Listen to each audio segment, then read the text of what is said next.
Well, good morning and welcome to our audience, to UKColumn. We've got another interesting, I'm going to say political interview, but that's with a very small p, as we'll find out in a minute. But I'm delighted to be joined today by Jonathan Tilt, who is the founder and coordinator of the Vote Freedom Project. And I find this a very interesting concept. So I'm going to say straight away, Jonathan, welcome to UKColumn.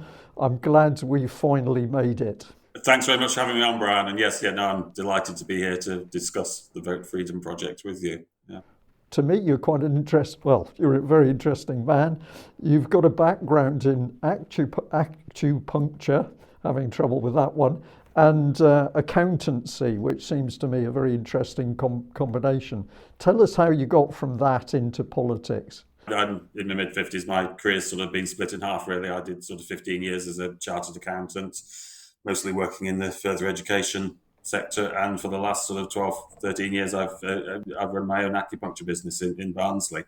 I don't really regard myself as being in politics, and certainly not into politics. I'm a libertarian. I believe that large centralised government is an evil, and that many of the things that were going on pre-2020 were corrupt, and I didn't want any part of, particularly around monetary debasement with my accountancy background and the way the pharmaceutical industry operates with my sort of acupuncture background. So those two strands I was alive, aware and awake to, but I wasn't really doing anything because it wasn't, there weren't mandatory flu vaccines and things like that. Nothing was being imposed upon me.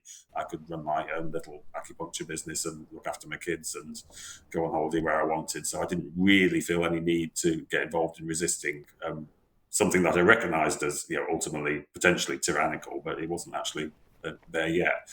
2020 came along, and it's a different situation, isn't it? I very quickly saw COVID as the scam and the fraud that it is, connected into the various sort of underground anti-lockdown groups that were forming in West Yorkshire, where I live.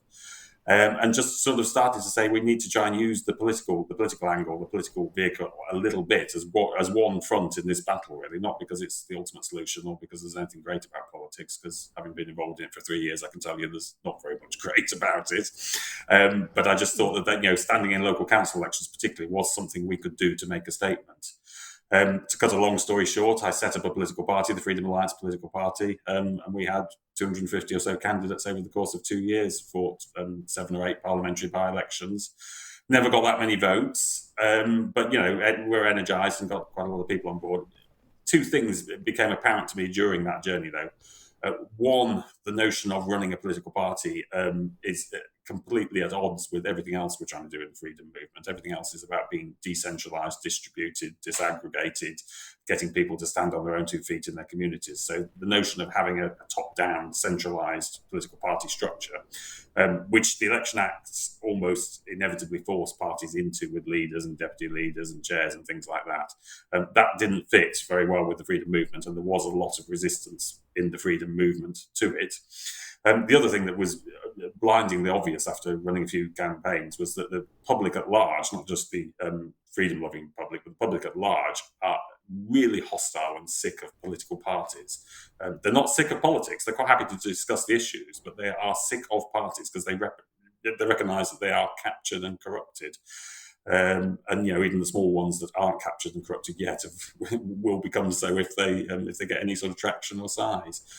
So I came to the conclusion that as a vehicle for opposing the emerging tyranny, political parties weren't the right vehicle. So what we've done with Vote Freedom is set up basically a loose collective of independent candidates. It's not any independent. You have to sign up to our 8 principles, which are sort of freedom-loving and libertarian type principles, which are on the front page of the website.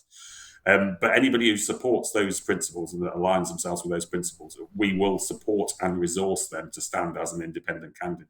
So in essence, for me, you're getting all the best bits of being in a party. You're getting your hand held.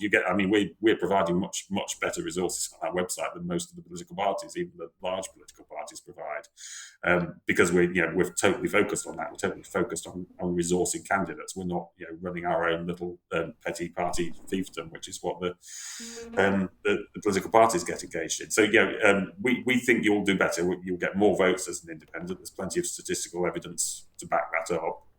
But we want to make sure that these councils, particularly, are full of libertarian independence, basically. And we see the Vote Freedom Project as a mechanism, a vehicle for trying to achieve that. We're not, you're not our candidates. We're not leading you. We're not directing you. There's no central manifesto. You sign up to the 8 principles. That's it. But we think, with these council elections coming up, we have got to start to get people elected. I've stood in my own ward as a Freedom Alliance candidate, come last twice with 100 votes. That's not going to get us anywhere. We've got to get people onto these councils and stop the 15-minute city agenda and whatever is coming next, because we just don't know what's coming next. So that's what Vote Freedom is. It's been set up by myself and Gath McBean, the founder of the PHA, People's Health Alliance. There's a lot of other people, a lot of ex-Freedom Alliance people coming on board to help us run and coordinate it. But it's not a political party. You stand as an independent. It's your name and independent next to it on the ballot paper. That will hold your hand and support you and resource you. Okay, well, Jonathan, thank you very much for that very concise and comprehensive, actually, run through. You did both there. I'm very interested with the concept because, as I mentioned to you on the phone a few days ago, I got to the point where, having been a little bit active myself many years ago, I was involved in UKIP. I did get out canvassing. I did experience all the things of putting out leaflets and holding little meetings in order to get people elected. And I learned a huge amount from it. So I think one of the things I'd say to the audience is that this is an important part of learning, is to actually get out there and try it yourself and engage with the community, because you do learn some amazing things and people are willing to talk about the issues. But of course, I later discovered that, of course, UKIP suffered from infighting, as we've seen in a lot of other parties. And I got interested in the idea that perhaps the independent was the way to go. I've said to a couple of people I've talked to who are coming in from the party direction, I hope if you get enough people elected, the first thing you'll do is ban political parties, on the basis that it seems to me that it's the party structure that's often causes the problem. So I did that in a light-hearted way, but I respect anybody who's standing up to make an effort to get themselves or others elected at local or national level, because we do need to challenge the system.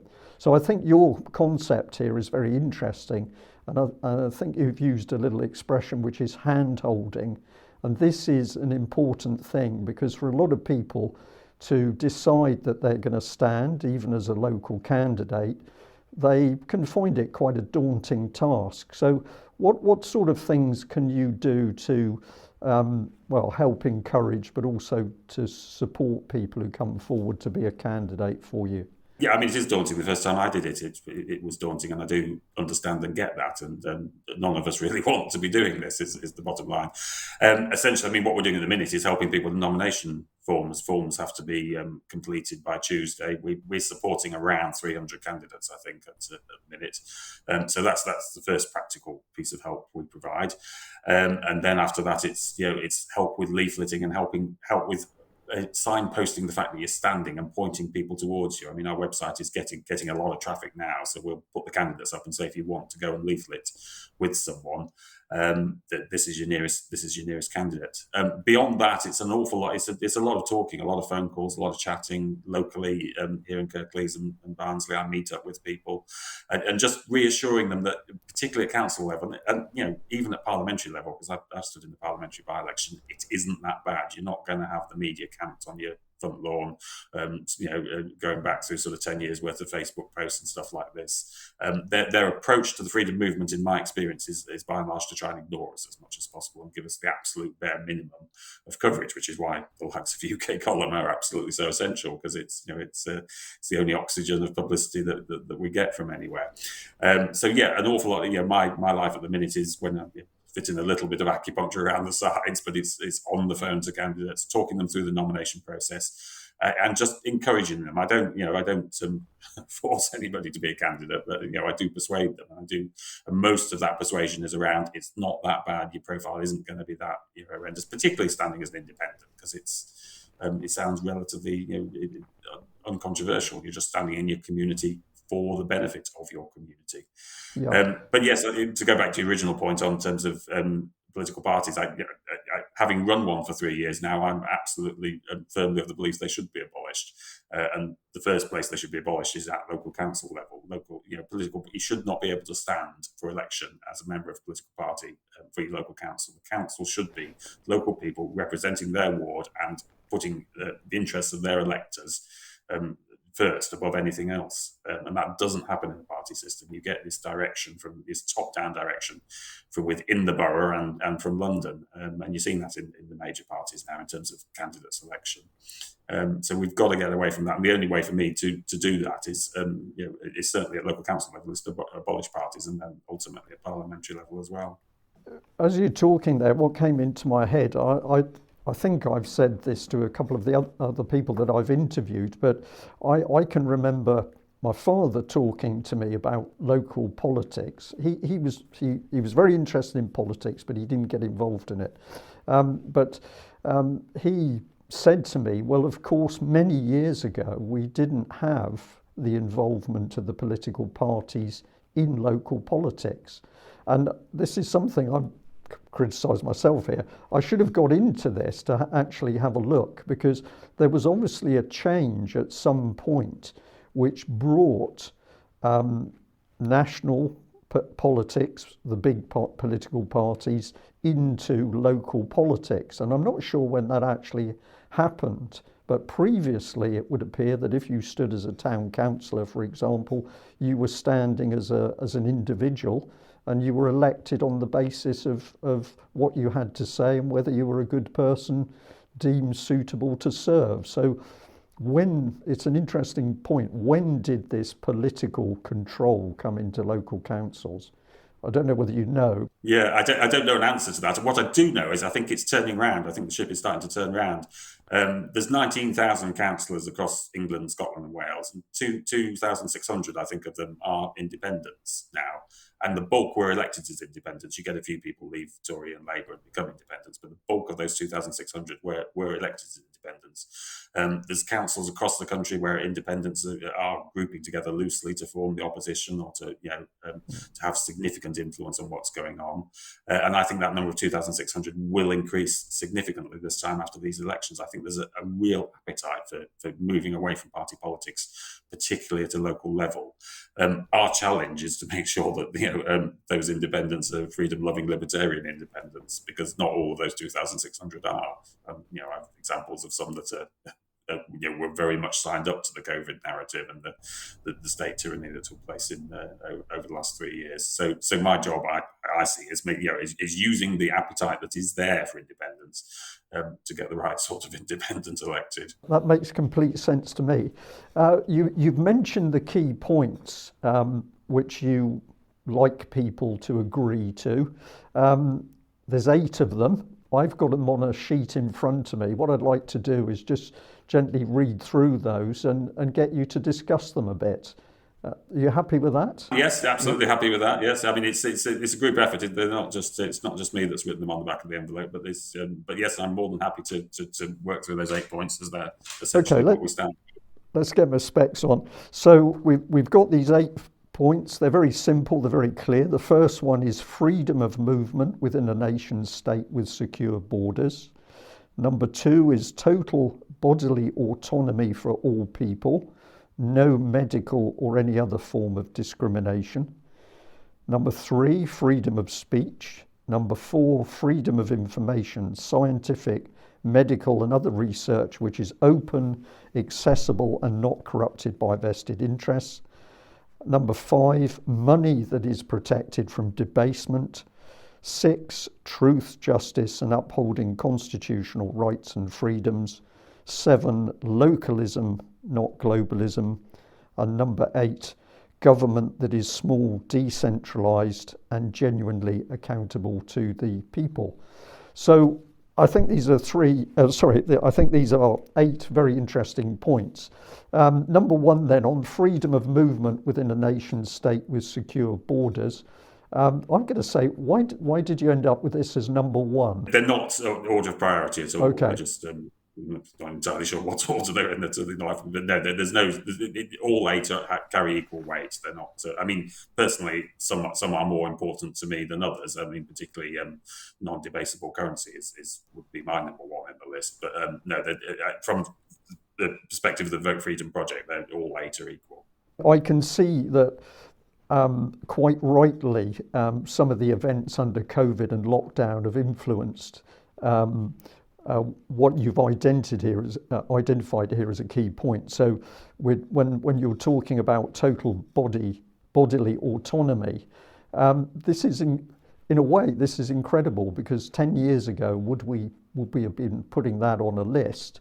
But now we feel we need to put it on a list, because it seems that we are very, very close to the state deciding to do what it wants with our own bodies. Yeah, I totally agree, and it is remarkable that we're having to make a political stand on that. But we resisted the move towards mandatory vaccination, or effectively mandatory vaccination, with the vaccine passes, and I'm incredibly proud of being one of the sort of 15% or whatever that refused to have any vaccinations.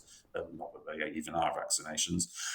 So yeah, we've resisted that, but they're coming back for more. The pandemic treaty is in the background to be signed soon, and that will effectively end national sovereignty over medical issues and introduce vaccine passes in the future. I mean, that clearly was the model with COVID. They were going for the fake virus to run with the fake vaccine, to introduce digital ID, to have social credit and programmable money on the back of it. I mean, that's I can't see any other explanation for what they were trying to do.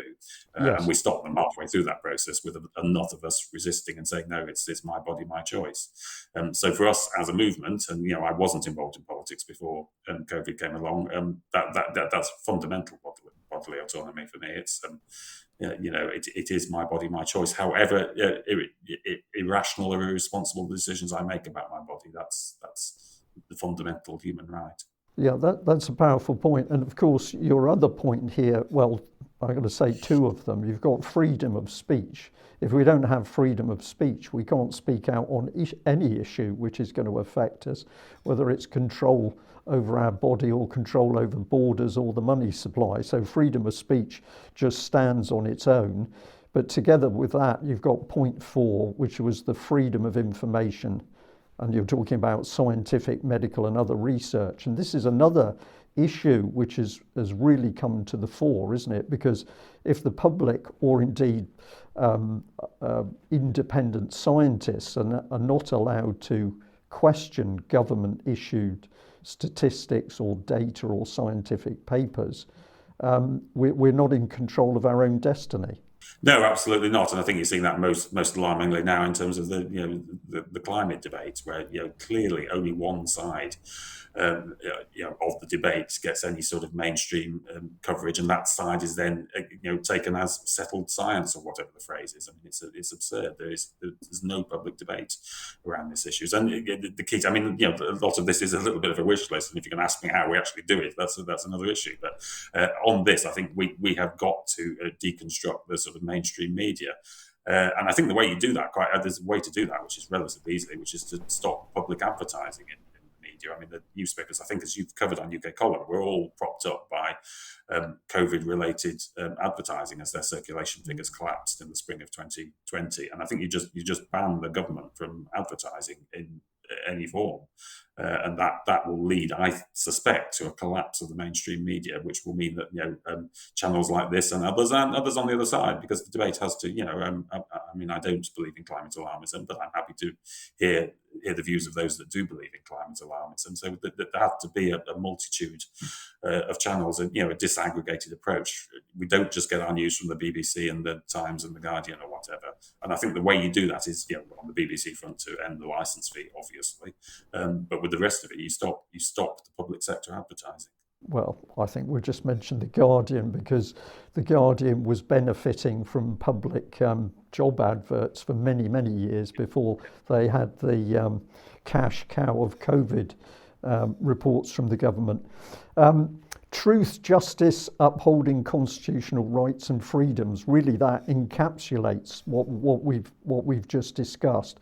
But are there any particular matters in relation to the Constitution and our fundamental rights under that Constitution? Yeah, I mean, I'm not a constitutional expert. I'm as you know, engaged in the debate around what the coronation oath might say or not say. I think those fundamental rights are covered by the other points: the freedom of speech, the body autonomy. Truth and justice is an interesting issue, I think, for the freedom movement. I mean, there's a lot of people. Clearly, was criminal behaviour at whatever level took place in 2020 and 2021. I mean, we can get into the care home deaths and things like that if you want to. But I mean, I feel that people have to be held accountable for that criminal behaviour. I'm not necessarily sure you need to do it through a sort of massive, new truth commission or anything like that. I think there's enough criminal law and enough common law in place to hold the individuals to account who committed criminal acts, in my view, during 2020, and there should be a full investigation into that. So yes, whilst I'm always far more interested in moving on, looking at the future, trying to work out how we're not going to get back into the situation that we had in 2020, I do think there has to be a holding to account of those that played a prominent role in that. Yeah, okay. And localism, not globalism. I think more and more people are sensing that they would feel more comfortable if they could get on with their lives at a local level. But on the global issue, what are you seeing that causes you to say that we've got? I'm trying not to put words in your mouth. What are you seeing that says we've got to be more local than getting involved in the globalism? What is the globalism you're seeing? There's two aspects to this: economics and politics. For me, I think politics, big central governments local government is effectively controlled by central government now because it gets 70% or whatever of its cash from central government, so it will clearly do whatever its paymasters in London tell it to do. Large central governments are too open to capture and control by global corporations, and I think we're really now seeing that government, the pharmaceutical industry, and the banks are effectively one and the same thing. They've really merged into each other, and I think the antidote to that is to have is to have small government. I mean, I'm not I'm not of the view that we should all go off and live as hermits, and I do take a collectivist approach that we should organise together, but I think we do that very locally to provide essential services, and we fund those essential services locally. We don't pay money to London and then beg for London to give us the money back, because London is too easily captured and influenced, again, through the party political system. I think more interestingly, at an economic level, we're vulnerable. If we get all our essential food and supplies from abroad, which we do now, then that can very easily be disrupted and cut off, for sinister reasons or for not sinister reasons. I think we have got to get back to sourcing and growing food, particularly locally. We're on a fertile island surrounded by a fish full of sea. It's a sea full of fish. Sorry, it shouldn't be too difficult to do that. So we've got to source essential resources more locally, and we can do that, I believe. Politically, 400 strong independent local councils across England is far better defence to capture and control by globalist interests than one big central government. Well, I have to say, I always feel sad when I drive around the country now and I look out over countryside and then I see the acres covered up by the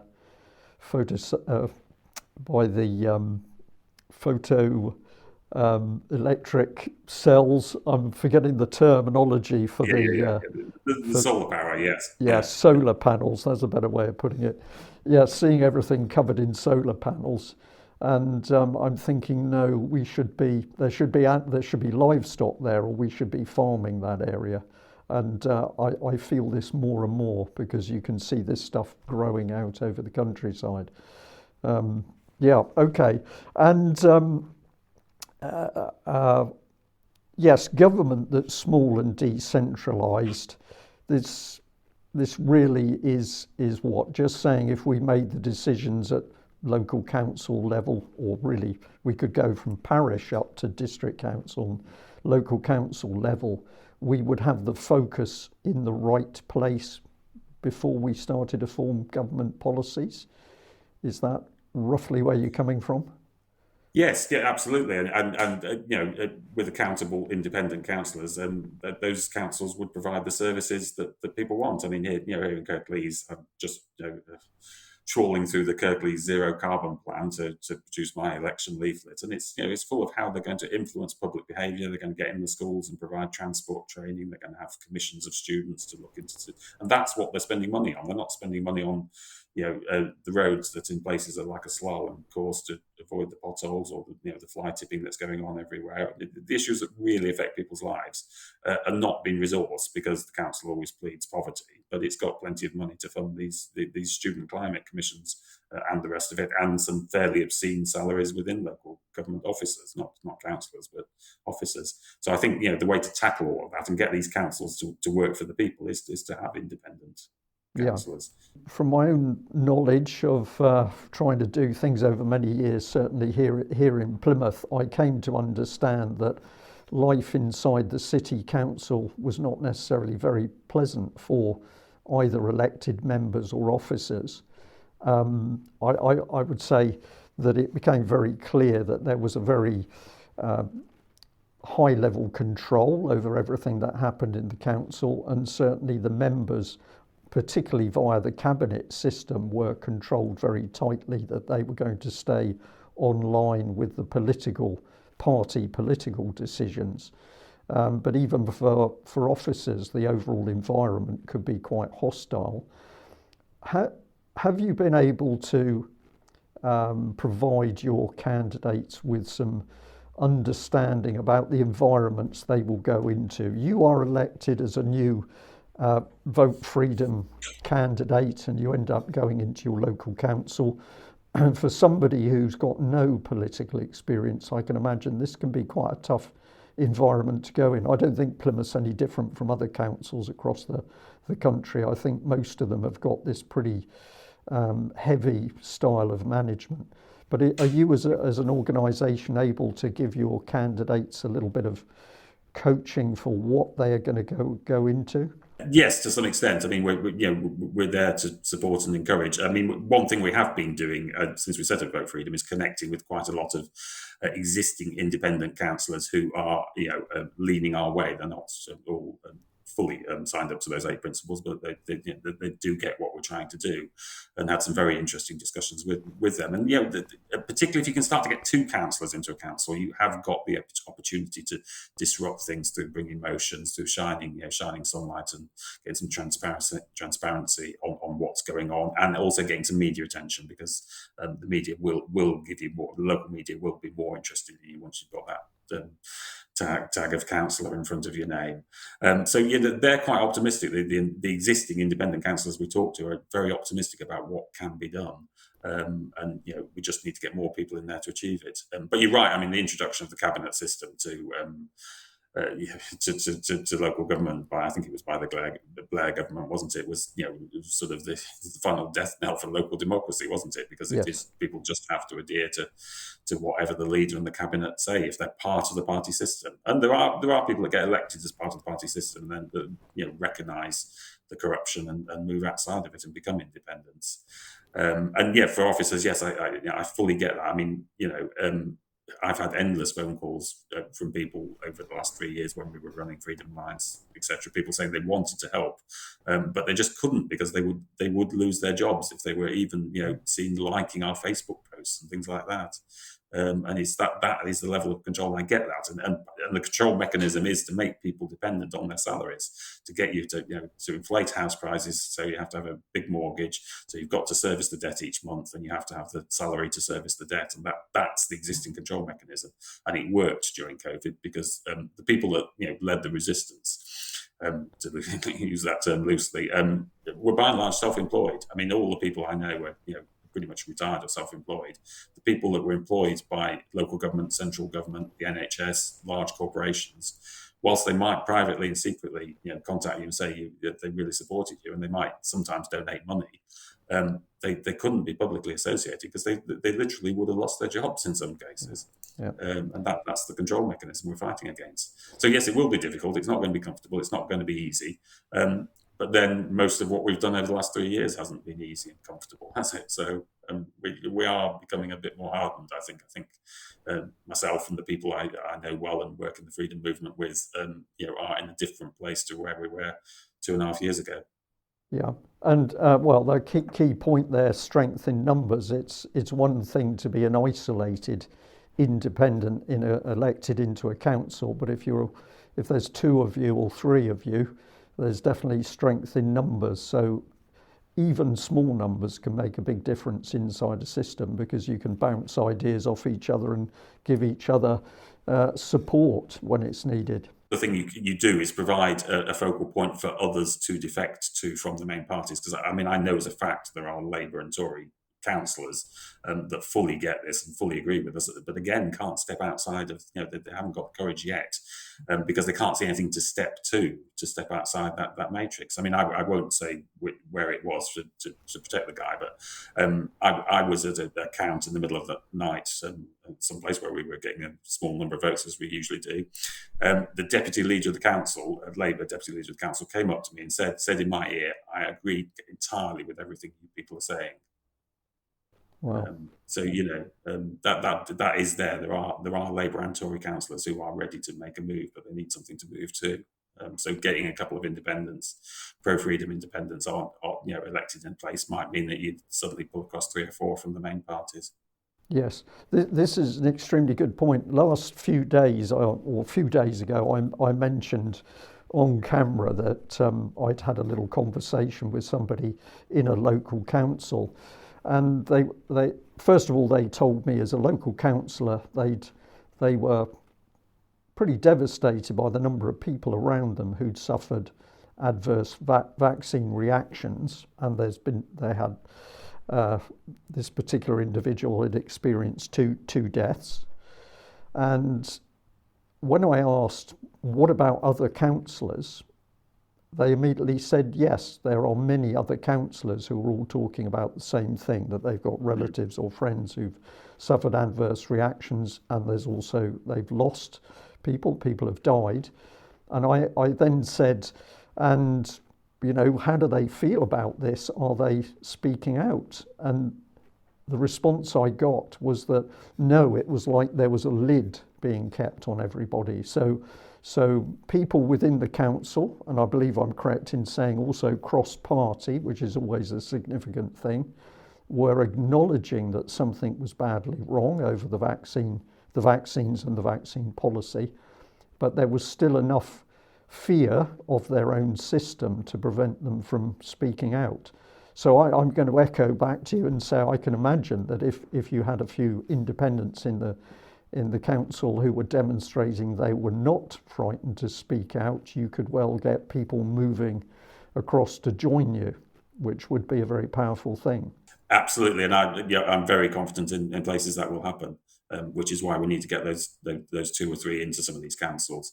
But I've just illustrated one conversation, but I know there's people ready to defect from the mainstream parties, and it's lifting that lid off is our job, really, isn't it? That's what we're here to do. You mentioned money, and I think this is a good point for our audience, that of course when it comes down to how a council acts, money is a key driver. Now, I'm not talking about salaries in this instance. I'm talking about budgetary sums which enable them to do everything, whether it's repair the roads or run the swimming pools. And of course, those sums of money come from central government grants. So we've immediately got a layer of fear that if the council doesn't do the right thing, it can be cut off from some of the centralised funding is set in stone, so it's not easy for the government to stop that. But there are many other pots of money that the centralised government can make decisions. Well, we're not going to give it to Plymouth, we'll give it to Bristol instead. And this enables central government to carry out a divide and rule policy to control local councils. So it seems to me that getting to grips with the budgets inside councils must be a key area for your candidates to focus on. Yes, absolutely. We're working within that mechanism, aren't we? I mean, the money comes from us initially, so we pay our income tax and our VAT locally. It gets sent to London, and then the councils have to behave to get it back from London. So a far better model, I think, would be to tax people locally and to give it to the local council and cut out the centralised control. But obviously, they're not going to do that, because as you illustrated, that's the system of control. You adhere to the narrative, you play by the rules, and you'll get the additional discretionary grants, and even the block funding. I mean, the mechanism for how that's calculated can be changed through legislation to the detriment of council, can't it? So I mean, these councils, in places they are short of money, and they're desperate to adhere to the agenda. It's all it's much the same as the individuals who work for the council having to adhere to the agenda because they will lose their salaries. It's a centralised control mechanism. That's quite subtle. It's I don't imagine any of this stuff's written down anywhere, but it's fully understood by the individuals. You do as you're told, or you're in trouble. Of course, something else that I witnessed was the power, when it was in place, the power of the pots of EU funding. So when, for example, we had the regeneration, the urban regeneration grants that were coming through from European budgets, you could see the attention of local councils immediately switch to the European Union. So this was a very clever thing. The money was dangled by the European Union. All of the council's attention went to the European Union because they were desperate to see whether they could be awarded one of the funding pots. But as they did that, of course, you could see even centralised government control waning. Now we've supposedly come out of the EU to some extent at least, but I think the fact that the EU has become an unstable subject for councils means that at least we've now got some focus back on to this country, and the European funding, the pull of it has drifted off to one side. So at least we know what we're dealing with now. We've got to look at the relationship with central government control over local council funding. Yeah, I entirely agree with you again, Brian. We've got to get to a model where councils are funded locally by the people that they serve, because that's how you enforce the accountability. So you've got to take the central player out of the equation, be that central government or European government or the United Nations or whatever's coming next. It's the World Health Organization. You've got local people pay local taxes to fund local services, and those local services are defined and essential. Local government doesn't drift into nudge unit territory trying to manipulate public opinion or anything like that. It just provides essential services in accordance with which people keep control of over through their voting intentions. If they don't like the current setup, they vote for somebody else. That seems to make sense to me. On your candidates that you got, are you managing to get a good spread of people from different backgrounds, different colours, different beliefs? How is diversity going for you at the moment as recruiting? The freedom movement for me has been heavily concentrated in the sort of 45 to 65 age group, that demographic, and so that is definitely reflected in our candidates. And as I mentioned before, the self-employed, I think because they feel freer to speak their minds, have played more of a prominent role than the employed, and that will also be reflected in our candidates. I mean, it's the phrase "our candidates" doesn't. We're not a political party. It doesn't really work in the same way. I've had people. You can go on our website. You can have never stood for council before, and there's video tutorials and sort of crib sheets to take you through how to do it. And I've had people emailing in saying, "We've followed your links. We've done what you said on the website, and I've put my nomination forms in today." And that's brilliant because I haven't had any involvement in that. They do agree to the 8 principles, but beyond that, they're doing it themselves. So I don't know those individuals. I can't tell you what colour they are or what age they are. And that's when we set Vote Freedom up, having had the experience of running a sort of tightly controlled political party.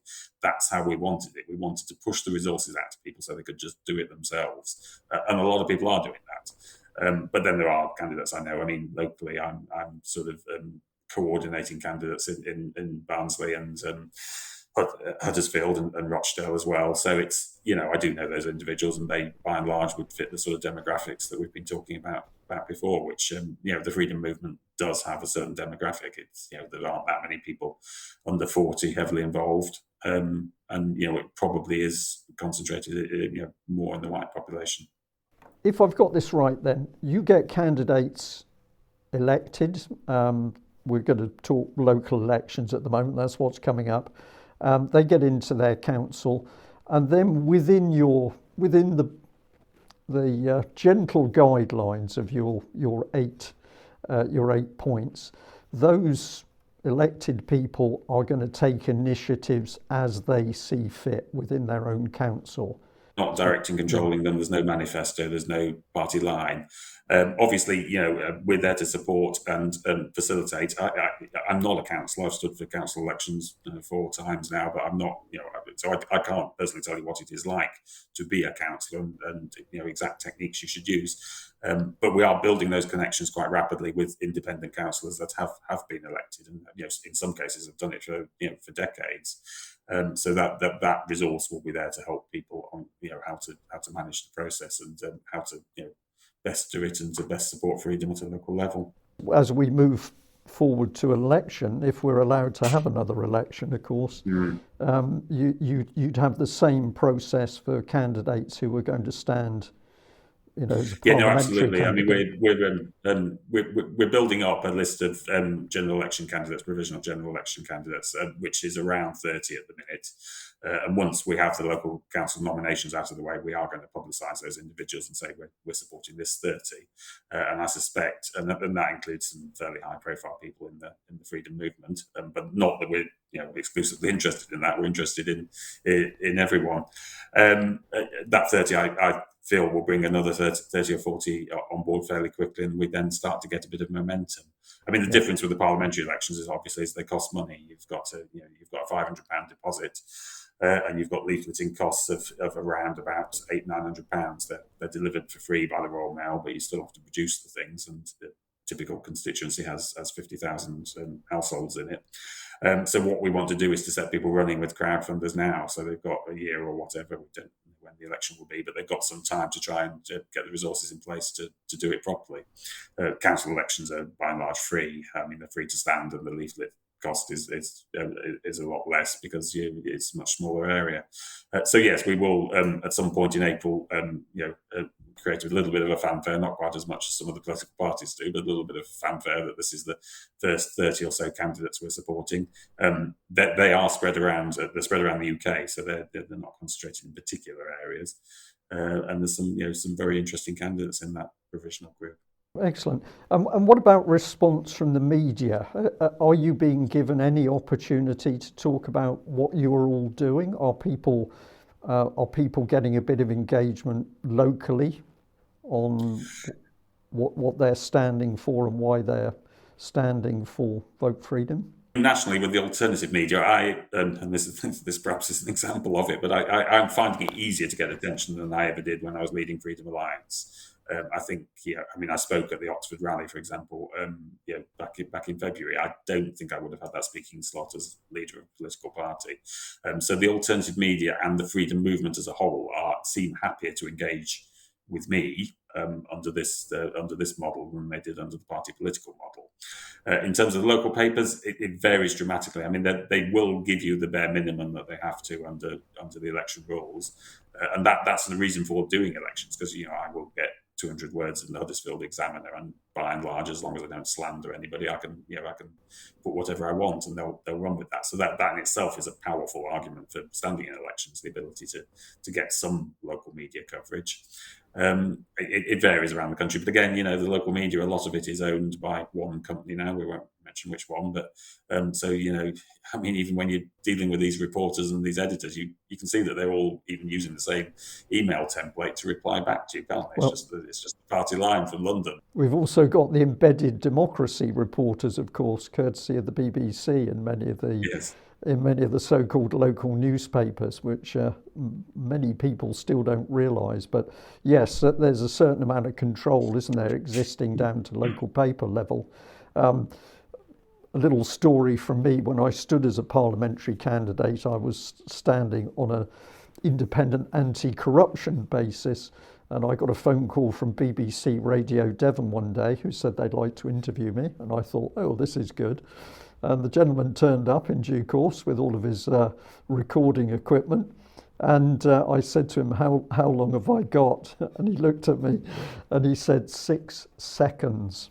And of course, what can you do in 6 seconds? You can say who you are and what you're standing for, but I was not even allowed to say why I was standing.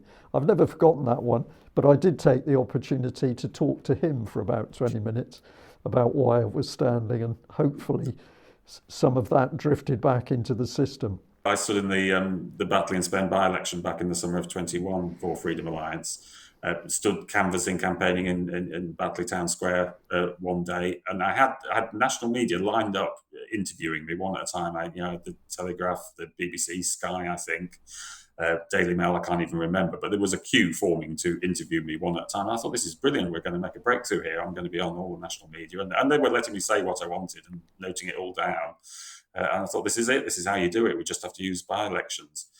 And not one of those interviews was used or printed. They obviously all took it back, and their editors said, forget it, we're not covering them. These tricks are there and will be carried out. I was also prevented from getting into hustings. This was as a parliamentary candidate. There's a commentary now as well, They'll just invite the main parties to the hustings, which, yes. It's not a hustings, is it, if everybody's not invited? No, but it just shows you how dirty the party political system is. Just 2 final questions for you. A tough one for you, but if you have success and you've got candidates being elected, they're independents and you're giving them this freedom to go in their own direction, to deal with problems as they see fit. I understand that. But what would be your target area? What would you like to see people focusing on, because you think, I think if we deal with this, we would be making some progress? I think 2 areas, really. I think, one, we've got to attack these zero carbon plans. These 15-minute, 20-minute cities are coming everywhere. Every council has one of these plans. They're very glossy, they look nice and green, but if you delve into the detail, it's all there. They're going to stop waste collection, they're going to prioritise traffic lights for electric vehicles, they're going to close off large sections of towns. So what's happening in Oxford and Canterbury, and this is being implemented by local councils. This is not a Westminster thing. They've bypassed Westminster and they're doing it through the councils, and that's where we've got to get people on board and kick back against that. And I think it's an open goal. We're pushing pushing an open door here, because the population when you discuss this with them, they're not up for this at all. They're not up for being fined for travelling to the next village or the next suburb. And so I think it's absolutely essential we get people into councils and prevent that in the first instance. I mean, a lot of this is resistance, and we're not even creating the new world that we want to see yet. We're just stopping them implementing their control mechanism. So for that for me, the whole fake climate alarmism and the 15-minute city control mechanisms that come on the back of it have to be resisted, and can be very effectively resisted if we get people into these councils. I think just push back against whatever tyranny that comes next as well. The COVID agenda again was pushed heavily by councils. It was the lines on the pavement, the COVID marshals, all the rest of it. Again, it was councils that were doing it. It wasn't Westminster. And whatever they come with next, you can push back against that. I mean, I went to hand in election forms in Barnsley Council the other day. Election services very helpful, nice, pleasant people, but the long corridor to their office was essentially full of these big framed photos of people in Barnsley wearing masks during COVID in 2020, 2021. So it's maybe a small little thing, but you can bring a resolution to say, get those pictures down. That's the wrong image. That's not what we're doing. To push back against the 15-minute cities and to prevent and disrupt whatever comes next in terms of their agenda. I find your comment very interesting, because we've been showing clips of people going into their local councils and challenging them on the subject of the 15-minute cities, ultimately Agenda 2030, etc.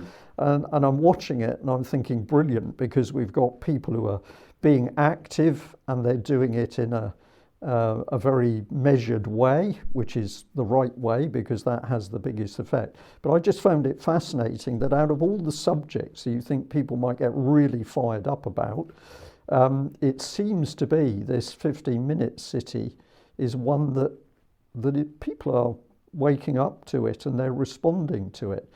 So it seems you've hit the right spot on that one. Entirely, and I think it's easy territory for this. This is not like we were hardened fighting the vaccines, and 90% of the population or whatever are in favour of the vaccines. This one is different. 90% of the population are against this stuff, and it is difficult because they're presenting it as this utopia they're going to bring in. I mean, I'm a cyclist. I'd love there to be more cycle lanes. Yeah, I'm campaigning against cycle lanes because it's part of the wider agenda. It is quite difficult to you have to bill it as dystopia, not utopia. But they are providing the evidence. If you descend it, certainly the Kirklees plan, which I don't think is one of the most tyrannical out there by any stretch of the imagination. If you look at the detail, it's all there. They are going to restrict private car usage as the first thing. I personally think they'll restrict cycle usage eventually because 15 minutes on a bike you can get quite a distance, and they won't like that even. And there was a proposal last summer to bring in registration plates for cycles, wasn't there, which was kicked back fairly quickly. But it's obviously there. Once they've dealt with cars, they'll come for bikes next. What a terrible world we live in. Jonathan, you've been really excellent. You've given us a lot about what you're doing. Last comment for you. What would you like to say to the audience? Why should they put themselves forward, get involved, and also tell us where people should go to see the website? The website's easy. That's vote/freedom.org. Become engaged because it is something you can do. It is one of the avenues open to us, and we need thousands of people. I mean, there's 3,000 elections this time. This is not going to be done by one saviour running a political party. We need people across the country coming forward and standing in their localities, in their hundreds and in their thousands. And when it comes to a general election, we'll need 600 candidates, and we need campaign teams behind each of those. So we need to build a mass movement here. We need to build it pretty quickly. The numbers are there. We know the numbers that went on the marches in London. That the people are there. We've all got objections to politics, and having been involved in it for 3 years, I've got stronger objections than most probably. But it's there. We can use it, and it is an avenue. So please help us do that. Jonathan, I'm going to say thank you very much for talking to me. It's been extremely interesting, and I'm going to wish you and your candidates the very best in the up and coming election. Thank you for joining us. Thanks, Brian, and thanks for having me on. A pleasure. Thank you.